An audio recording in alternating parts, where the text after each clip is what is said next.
Hey, welcome to Gatekeeper Talks. This is just me today. I mean, come on. I have a lot to, you must be thinking like, I got a lot to explain right now. You got I don't know. I got a lot to get off my chest. My lips are chapped. I don't know. It's been a long day. Danny was going to be here. He's not here because he made plans. Figures. I see you, Danny. I see what's going on. And then everyone else is busy. Whatever. I'm here, rise and grind every day. We're making it happen. The Gatekeeper Podcast is here. And today, I have an interesting topic to talk about. All right, and that is the metagame. All right, and so I'm going to get into that in a second because I thought I had something else to talk about. Mainly, and I'm drawing a blank right now, but there's some things I was thinking about. It's hard to say what those things are because, like I said, I'm drawing a blank. But let me just say this. Today, I have eaten a lot of carbs, right? And I'm on a Daniel's fast, so I'm not really supposed to be eating carbs because you're only supposed to be eating fruits and vegetables. So by me eating a lot of carbs, it means I'm eating pasta and bread, which I'm not supposed to be eating because it's not a vegetable, right? So today I ate pizza, and I do not feel good.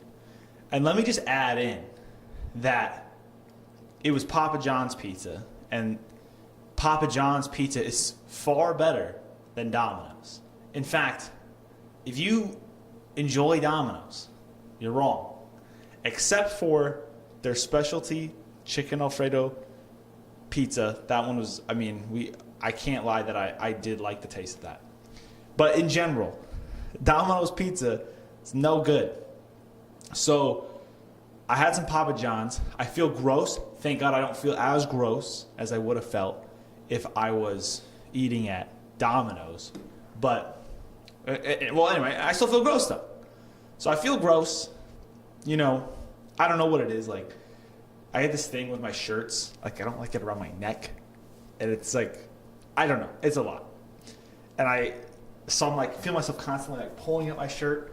I don't like how it feels. And if my hair is a mess, right? If I found like it's getting too long or something, then I start to wear hats because it starts to feel greasy. So now I got this greasy, unruly hair.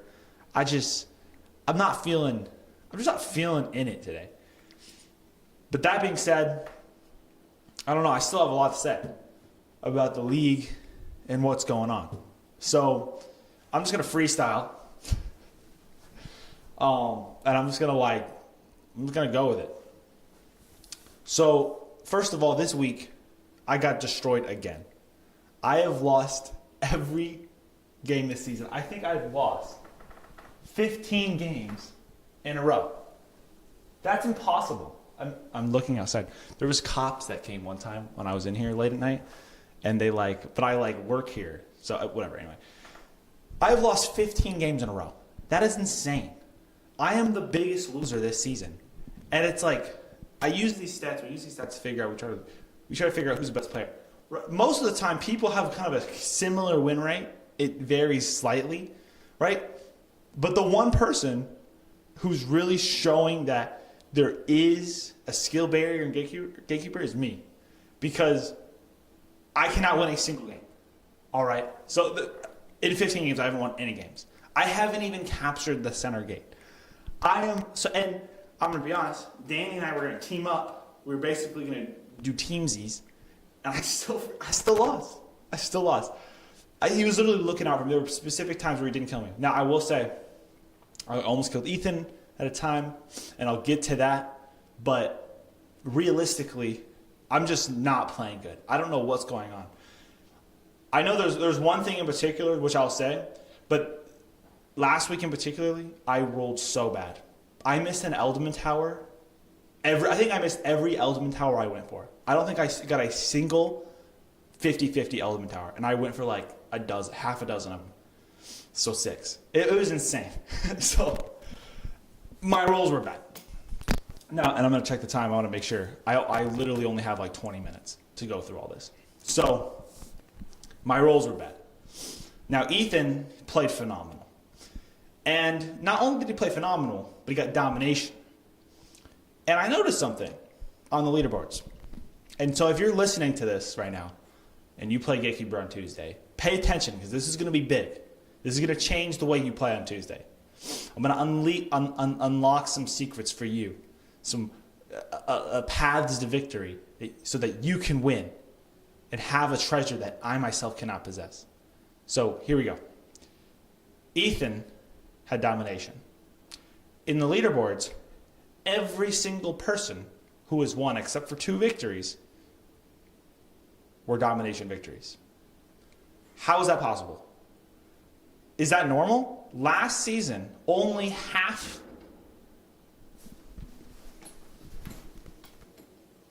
Just heard a big crash.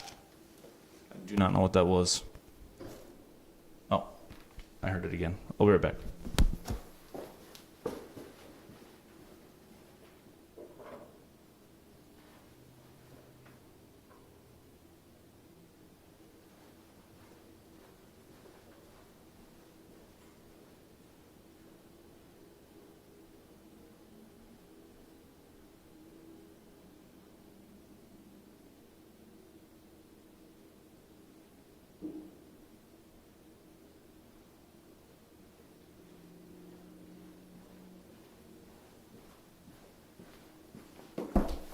Something is blowing in the wind. And let me tell you, I get a little nervous sometimes. When it's late at night and I'm by myself, I just do. I get a little nervous, a little paranoid.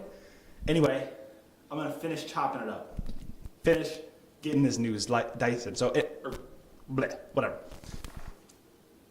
Every single one has been domination victory. Last season, less than half were domination victories. So what does that mean? That means if you want to win on Tuesday, you've got to get domination, right? That's what it means. You have to get domination because that's how every game has been played. Last season, it wasn't like that. And there is a reason why. The biggest difference between this season and last season is one thing, and that is the usage of blue characters. Last season included a lot of players from New York. New York players use blue. I use blue. And here in Northwest Indiana, I continue to use blue. I won the championships. And out of the 5 championships that have been held, I have won 2 of them, and I've won both of them with blue characters. The championships I've lost were championships I didn't use blue characters with, or I just lost. So I'm making a case here that blue characters are actually good. But here's the crux. Here's the challenge. Because I'm not playing blue characters this season, domination has become easier to accomplish, right? Because blue is usually that one gate that people just kind of leave alone. But here's the reality. If you have blue, you control the board. If I have blue, right, which many times I do, I decide who gets red gate. I give a path to this person. I give a path to that person. You can't defend your gate if I don't want you to, if I have blue gate, realistically, right? And so blue gate is the key to defending and possessing your gates. On top of that, blue gate makes other people unable to block you. They place a lane shield. Oh, sorry, I'm going to turn the board, attack from a different path. You always can take their gate. Blue characters have the ability to take you and put you back to your realm. They have the ability to move you to a different spawn so that you can't defend your gate. Many blue characters have this. And if you look at the stats of blue characters on the leaderboards, which I'm not going to pull up now because this is a quick ordeal, but if you look at the blue characters, all of them have high gate captures per game. In fact, some of them even have high points per game. The problem is no one's won with them because there's only been a handful, like maybe 8 of the 100 games that have been played this season have even had a blue character in it. So it's like blue mains are just non-existent. And it's not because they're bad, their stats are fine. It's simply this: people don't know how to play blue. Nobody knows nobody knows the strategy. So I'm going to go over two things in this podcast in the remaining 20 minutes that I have. First is this: how to get domination. This is how you get domination. Red and blue. Check it. Ethan Miller is number 1 this season. All right. In the past, we players like Lucas get number 1 with red and green. They take red and green, they go for center, they win the game. It's different this season. Now it's red and green plus another gate. What gate is it? Blue, because nobody's maining blue, right? That means nobody has a blue bonus, which means it's easy to defend. And the only people that can take blue are red. Now check this. Red and blue are across from each other. So there's 2 lanes to go for blue. 2 ways you can go for blue. So if you are a red character and you easily can get blue, you just pop some mana, get some extra attack damage on your turn, and then you just roll an 8-sided dice, and then it's yours. Because nobody's captured it. A lot of times no one even captures it the first rotation. So you have 2 gates. You capture red, then you go for blue. Now not only do you have extra gate attack damage, but you are unblockable. It is only a matter of time before you get domination. Now, in a lot of instances, it's hard to get domination, right? Because people attack your gates, then you have to defend it, and blah, blah, blah, blah. So a lot of times the game goes long. Someone has to go for gatekeeper. Maybe they dragon roll a jackpot, whatever that happens. They're about to die. People go for gatekeeper. Then you usually kill the gatekeeper because you have the strongest gates. You have red. Maybe you have black. Maybe you have green already, so you jackpot. The point is this: if you have red and blue, if you have red and blue, you can get early domination, or you can set yourself up because you can defend. Again, if you have blue, you can defend red. Then no one can attack red unless you want them to, because you just nope, turn the board, you can't attack it anymore. Right? So then red gate is unattackable. And then when it comes to end game, you still have red and blue. You kill the person in center, and now you've killed them, killed gatekeeper. Now you have both their gates. Now you have domination. Easy domination. It's just what it is. Now, of course, you have to compete against other players who are trying to do this, which is the balance of the game. But that's it. Right, that's it. And so when you're going into the tournament, because we have the Cash Cup coming up soon. As soon as, I said we're going to do it when we have when people start to hit 20 games. But when we hit the Cash Cup, or even just on Tuesday, just pay attention to that. Get a red character, get a blue character. Now here's the thing. Now I'm going to start to explain counters. If you're playing black characters, Raven, for example, kill that person. Right, and this is actually what Lucas was doing. Lucas was killing the person. He is killing almost every game that he won. You kill that player, you win all their gates, and then you get domination. Right, so black players, Jets and Dynamos, there's no way for them to gain health. The hardest person to kill is Harambe right now, which is why Harambe is probably the best character in the game right now, arguably. But Ravens, you should be looking out for these people going for domination, right? And I was trying to do this with Dova last week, and it's hard, man. It's challenging, but it is the way people are playing right now, and it is the reason why Ethan Miller has a 36% win rate, and it is the reason why. It's just that is it. That's the meta. So, like I said, a couple ways to counter. Go for the kills. Now, the counter to the counter. Okay, red and blue players, go for green.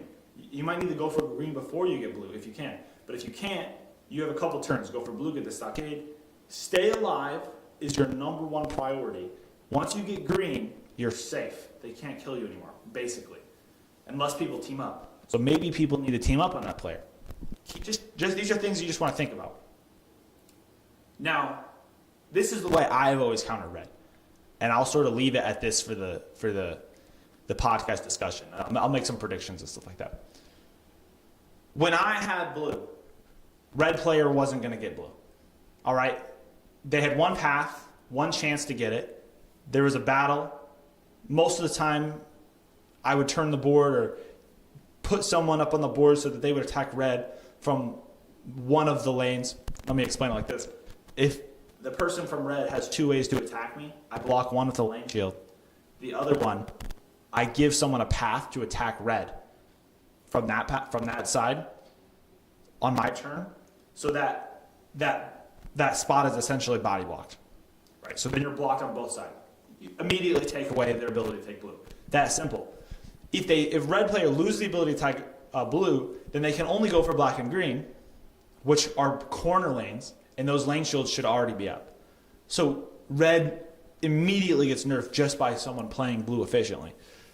On top of that, if you have blue, you can negate their ability to do lots of damage because you can move their body, move their character's pawn, and then you can attack their gate from a place where they can't defend it. Simple as that.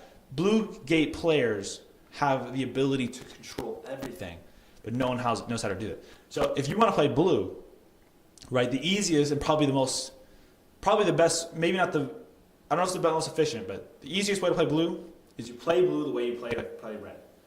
You play blue, it's less contested, and you use blue in your abilities to take other gates, right? That's what it's about. So use blue, go for the other gates. Second thing about blue, or another thing about blue, blue has great catch-up abilities because when you have blue, you have the ability to hit any lane shield you want. So using blue, you can get dragons easily. So dragon rolls should be a given. If you have blue, you should be going for dragon rolls in endgame phase. In fact, you should be saving up for the dragons before, like right as the game has gone past the point where you could win an early game, which I'll explain that, then you should be going for dragons. Now here's the other thing. And that's exactly what I did in the grand final. So here's the other way to win. Get 2 gates and get yourself like 2 or 3 stock gates, right? You have a decent chance. It's hard. Don't get me wrong, it's hard. And if you see people, they have dragons saved up, they have jackpots saved up, it's too late, right? At that point, you have to go for domination. You have to set up people to battle so that one of them might die. At that point, you're playing defense at that point. And then you're also going for dragons. So that's the thing. If you can go for an early gatekeeper, do it. If you have to go for domination, then you have the tools to do it. End game, you have the dragon. You always have the dragon right there, and I've always had the most dragon rolls because of it. So overall, use blue. If there's a lot of people at your table using blue, it might not be the best idea. But if everyone's going for red and you're a blue character, use blue, right? You're not a target this season. No one's going to be poisoning you. No one's going to be. See, that was the big thing before. You get poisoned, but look in the shop. Maybe Dr. Will goes there. You negate the poison. You know what I mean? Use something, make a team, try to make an alliance with whoever's got black. Do something. You know what I mean? As long as you don't get targeted for kills, you're good. And truly, people shouldn't be targeting you for kills because the person they should be targeting is the red gate players who are going to be going for domination. Right? At the end of the day, blue gate players, you're playing for a quick, concise victory, which is hard, and otherwise you're just playing for an end game, right? And so to me, right, just you got this. So those are the 2 ways. Now I'm gonna make some predictions and then we'll wrap this up. I think Ethan just tied Lucas for number 1. So my biggest sort of prediction for this week is just going to be that I'm going to win. I'm going to win a game. So I'll see you there. That's been Gatekeeper Talks episode 3. Next week, we're going to have Danny back. We'll have some guests on here. And I'll see you guys on Tuesday.